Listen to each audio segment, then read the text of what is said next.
Hello guys, welcome to sky touch points. आज हम अपने साइकोलॉजी के टॉपिक को आगे बढ़ाएंगे और जो हम पियाजे की जो थ्योरी कर रहे थे कोग्निटिव डेवलपमेंट, उसके हम जो स्टेजेस को आगे बढ़ाते हैं। चलिए स्टार्ट करते हैं इसको। यहाँ पर हमारे पास अब हम बात करते हैं सेकेंड स्टेज की, जो कि हमारे पास रहेगी प्राक सक्रियात्मक अवस्था यानी पूर्व सक्रियात्मक अवस्था, या कह सकते हैं प्री ऑपरेशनल स्टेज, जो कि 2 से 7 साल की होती है। जो पहले हमने सेंसरी मोटर की थी, जो जन्म से लेकर 2 साल तक की रहती है, अब ये 2 से 7 साल तक की रहेगी। और इसके आगे 2 सब स्टेजेस हैं। पहली है कि प्राक सक्रियात्मक अवधि कह सकते हैं, पूर्व वैचारिक अवधि यानी प्री कंसेप्चुअल पीरियड भी कह सकते हैं। ठीक है, सेकेंड हमारे पास है अंतर्दर्शी अवधि यानी इंट्यूटिव पीरियड। तो पहले बात करते हैं फर्स्ट पीरियड की बात, जो प्री कंसेप्चुअल पीरियड है। अब प्री कंसेप्चुअल पीरियड जो होता है वो 2 से 4 साल तक रहता है। ओवरऑल हमारे पास 2 से 7 साल तक का था। ठीक है, जो पहली जो प्री कंसेप्चुअल पीरियड रहेगा वो 2 से 4 साल रहेगा। इसमें क्या करता है बच्चा, जो क्या करता है वस्तु, शब्द, प्रतिमाओं आदि के विषय में अपना मानसिक चिंतन विकसित करने लगता है। मतलब वो खुद की कुछ ना कुछ क्या कर लेता है, विचार बना लेता है चीज़ों को लेकर। ठीक है, और पियाजे के जो संकेत है, चिन्हों को इस अवस्था का महत्वपूर्ण साधन माना गया है।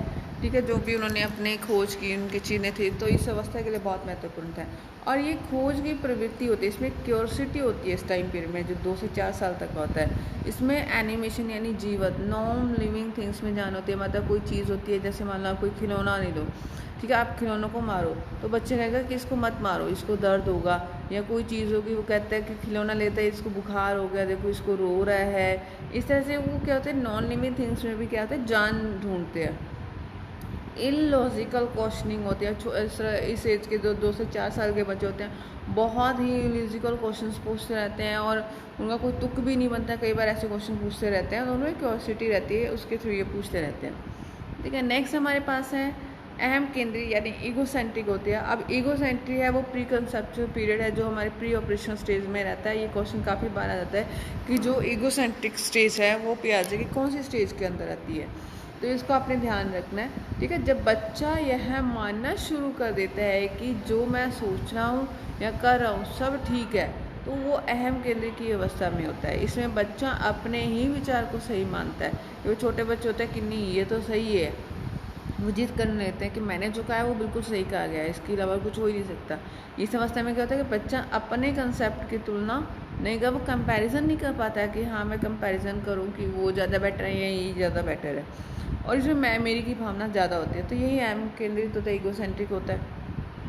फिर हम बात कहते हैं एनिमेशन यानी जीववाद की, कि जब बच्चा अपने चारों तरफ की चीज़ों को सजीव मानता है, तो इसमें बच्चा निर्जीव वस्तुओं को भी सजीव मानने लगता है। जैसे मान लो जब आप लोहे की चीज़ को हथौड़े से मारते हो, तो बच्चा बोलता है कि मत मारो, उसे दर्द हो रहा है।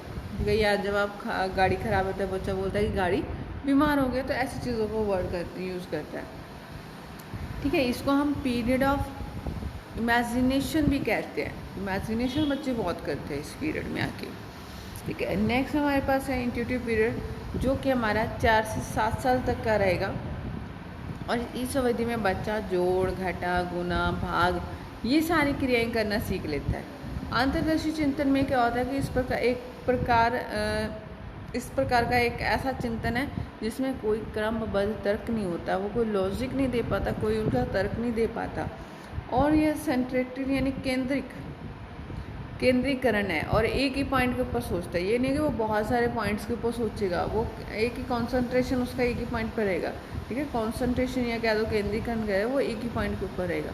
तो आपके पास कई एग्जाम में पूछा जा सकता है कि जो केंद्रीकरण जो है उसका मतलब क्या है, या एक ही पॉइंट पर सब बच्चे सोचते हैं, तो ये किसके द्वारा बताया गया है, तो ये पियाजे के द्वारा बताया गया। इस बात को ध्यान रखना आपने। नेक्स्ट इसमें पॉइंट है हमारे पास रिवर्सिबिलिटी यानी उलटने पुलटने की जो योग्यता होती है, कि इनएबिलिटी टू रिवर्स, मतलब वो उल्टी गिनती नहीं कर सकते, मतलब वो रिवर्सिबिलिटी के बारे में नहीं जानते। कि मान लो वो काउंटिंग लिखनी हो तो उल्टी गिनती नहीं लिखना जानते। एक्टिव, जैसे मान लो एक्टिव पैसिव होता है, जैसे आई टेक टी और टी इज टेकन बाय मी, इसके बारे में वो नहीं बता पाएंगे। ठीक है, नेक्स्ट हमारे पास है संरक्षण में अयोग्य, कि इसमें कंपैरिजन नहीं करते, तुलना नहीं कर पाते वो, ठीक है। वॉल्यूम और मास का कंसेप्ट उन्हें समझ नहीं आता, तो बहुत ज़्यादा छोटे बच्चे हैं तो उन्हें ये चीज़ें कैसे समझ में आएगी। नेक्स्ट स्टेज हमारे पास है मूर्त, सक्रियात्मक अवस्था यानी कंक्रीट ऑपरेशनल स्टेज, जो कि 7 से 11 साल तक की रहती है। इसमें क्या होता है कि बच्चा सामने रखी हुई वस्तु पर चिंतन आरंभ कर देता है, जो उसके सामने पड़े वो उसके बारे में सोचना शुरू कर देता है। बालक ठोस वस्तु के आधार पर ही आसानी से मानसिक संक्रियाएं करके समस्या का समाधान कर लेता, कि जो भी उसके माइंड में जो उसके सामने पड़ा है वो उसके बारे में सोचेगा और प्रॉब्लम्स को सॉल्व कर लेगा। लेकिन अगर बात करें उन वस्तु को उनके सामने ना रखा है तो उसके बारे में शाब्दिक कथन तैयार करके यदि समस्या उपस्थित की जाए तो वो उसे नहीं हल कर पाएंगे।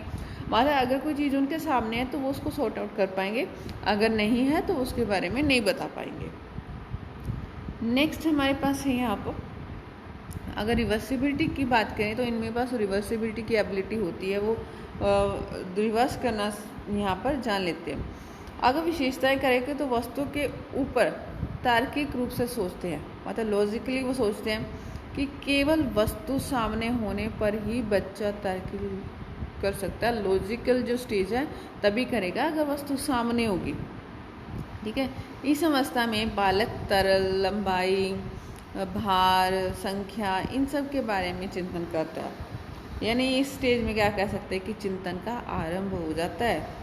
और कंक्रीट थिंकिंग होती है कि सामने जो पड़ा है उसके बारे में सोच पाएंगे। और अगर बात करें हमारे पास स्थायित्व की यानी स्पिरिचुअल थिंकिंग की, जो सामने है उसी के बारे में वो सोचता है। नेक्स्ट यहाँ पर हमारे पास है कि इंडक्टिव रीजनिंग करनी शुरू कर देती है, जैसे मान लो वो एग्जाम्पल से रूल की तरफ जाएगा, विशिष्ट से सामान्य की तरफ जाएगा, मूर्त से अमूर्त की तरफ, ज्ञात से अज्ञात की तरफ जाएगा, और क्लासिफिकेशन करना शुरू कर देता है, यानी वर्गीकरण में उसमें यहाँ पे एबिलिटी आ जाती है। नंबरिंग, संख्या बोध के बारे में जानने लग जाता है। रिवर्सिबिलिटी की एबिलिटी आ जाएगी, अगर मतलब a+b=4 है तो वो बता पाएगा कि a किसके इक्वल है, b-4 के, यानी काउंटिंग की रिवर्सिबिलिटी कह सकते हैं या फिर, ठीक है।